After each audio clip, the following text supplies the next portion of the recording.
Good morning, madlang people! For today's video, guys, tayo ay nagluto ng kare-kare.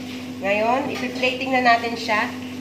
Hindi ko na pinakita kung paano yung process, pero huwag kayo mag-alala. Pagka nagkaroon ako ng time, kasi nandito ako sa bahay ng amo, syempre, hindi natin nahawak ang time natin, kaya hindi ko na napakita.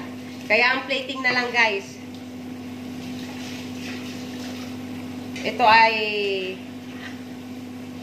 ulam ng mga katulong. Mas masarap pa sa ulam ng amo. Ayan, guys. Wala tayong asweetie powder dito, kaya ginawa ko na pangpakulay ay yung saffron powder. Pero huwag kayong mag-alala, hindi siya lumasa. Ayan. Ang sarap ng consistency ng ating sauce, kare-kare sauce.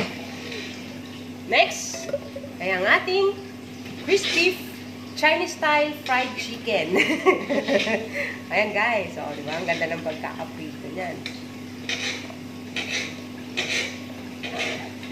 Siyempre, dapat maganda ang plating para tayo, kahit tayo tatulong lang, para tayong kakain sa restaurant. Then, ang talong. Pritong talong.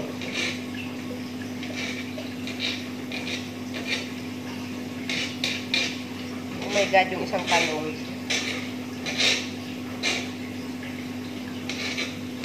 Ayan. Sosyal, yung mga katulong. Katulong lang sa kalang. Katulong lang sa kalang. Masarap ang ulam. Masarap ang ulam ng mga katulong kaysa sa amo. Ayan. Then, ang ating blanch na gulay. Binanch ko lang to, guys. Sitaw, pichay. Itong ating pangalawang gulay, sitaw, pichay.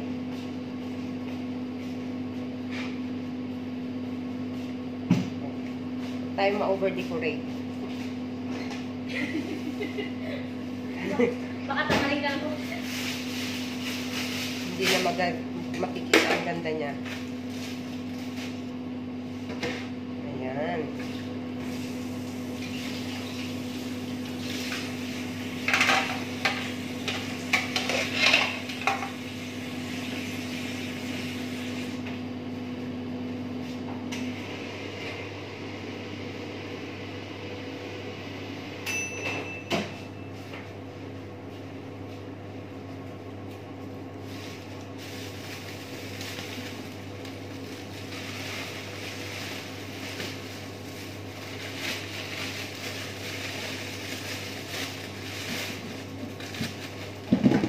Nice.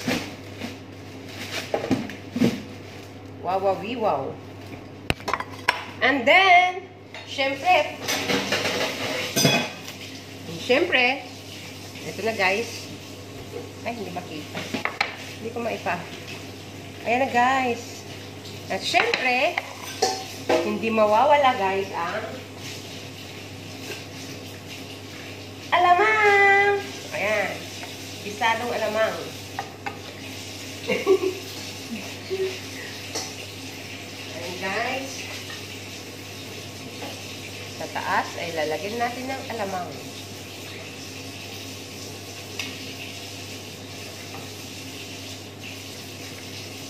Wow. Namit. Here's our kare-kare. Chicken kare-kare. Ulam ng mga katulong. Naka-plating. Sosyal. Alright. So, ayan, guys. Sana nagustuhan nyo ngayon ang ating recipe. Kare-kare. Sa ating mga ingredients, kung nagugustuhan nyo, just comment down below. Sa susunod na ako mag-video na ginahabang yung preparation. Kasi wala tayong time ngayon.